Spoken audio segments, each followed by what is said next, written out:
నిలబడి అబద్ధం చెప్పలేనే నా అత్తమ్మంటే నువ్వే మరి ఈ నిజం దాచలేనే ఆ అద్దం ముందు నిలబడి అబద్ధం చెప్పలేనే నా అత్తమ్మంటే నువ్వే మరి ఈ నిజం దాచలేనే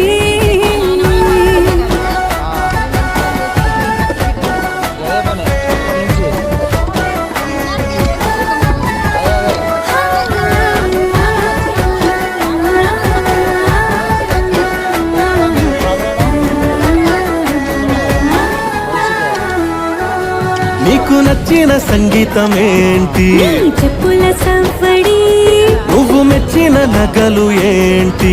వంపున ముద్దు తడి నీకిష్టమైన చోటు ఏంటి? అది చల్లని నీ ఒడి నువ్వు కోరుకున్న దుస్తులేంటి? నీ వెచ్చని చిన్నప్పటి నుండి చేసిన వాళ్ళమే గుడ్డులేసి రాక్కుట్టు బండ మీద రాకి మంచి గడిగి ఉడుకుంది.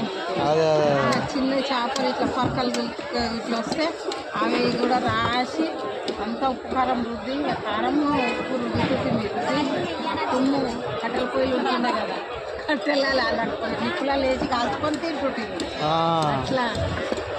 అప్పుడు పిల్లలు ఉన్నారా? ఏం చేస్తున్నారు పిల్లలు?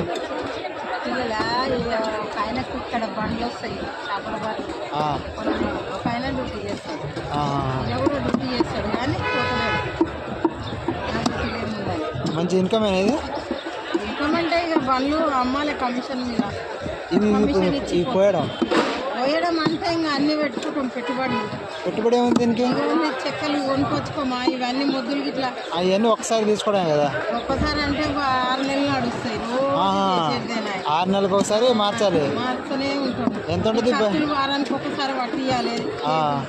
100 రూపాయలు కత్తి పట్టిస్తే మళ్ళీ ఈ చెక్కలు అయితే 50 రూపాయల కిలో. 2,000 3,000 అవుతాయి 6 నెలలకు ఒకసారి. గుంతలు పడుతూనే ఉంటాయి. అదే రోజు కోసి గుంతలు పడతాయి. పెడుతూనే ఉంటాం. రోజు 5 నెలలకు 1000 రూపాయలు ఇవి కట్టాలి. దేనికి? ఇలా సొసైటీలో కట్టాలి సంగములకు. అది కూడా ఉందా? అన్నీ ఉంటాయి మాకు కూడా.